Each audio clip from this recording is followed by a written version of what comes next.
antibiotikus. Nuomonė yra mano tikrai teigiama, nes jie išrasti sunkioms infekcijoms, ne tik sunkioms, apskritai bakterinėms infekcijoms gydyti.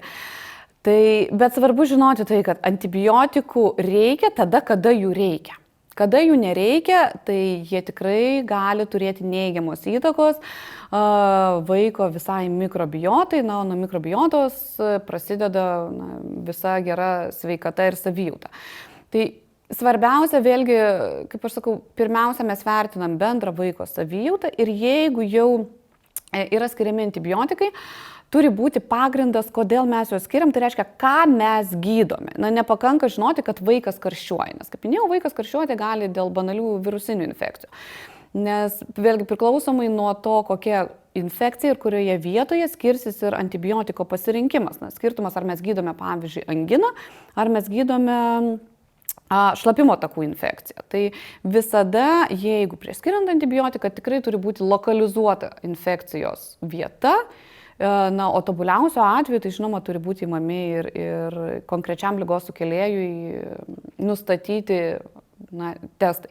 Tai sakykime, jeigu mes kalbam ne apie ligoninę, apie polikliniką, tai yra šiais laikais ir tų greitųjų testų, pavyzdžiui, nuo tonzilių, streptokoko greito testo antigenas, tai žodžiu mes identifikuojame, ar ant tonzilių yra bakterija ar nėra, tai ar tonzilitas yra virusinės ar bakterinės kilmės.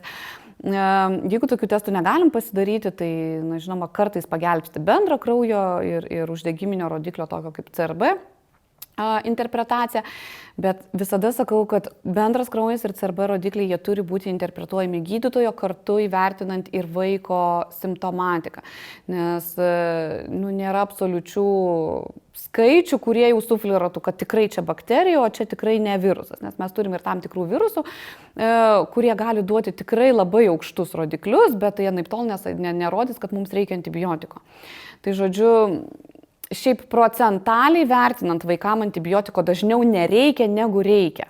Ir vėlgi dėl tokios didelės baimės tėvų, kad jeigu čia mes pavėluosim su tuo antibiotiko skirimu, tai jeigu vaiko būklė yra gera, tai vadinasi, jūs kaip ir niekur dar nevėluojate.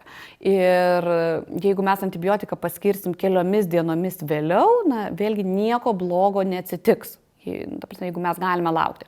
O jeigu vaiko būklė jau antiek prasta, kai mes kalbėjome, nukrenta temperatūra ir vaikas atrodo prastai, tai faktas, kad jūs jau tikrai vyksta į priėmimo skubios pagalbos skyrių ir jau tikrai nesvarstysit poliklinikoje, ar čia reikia ar nereikia to antibiotiko.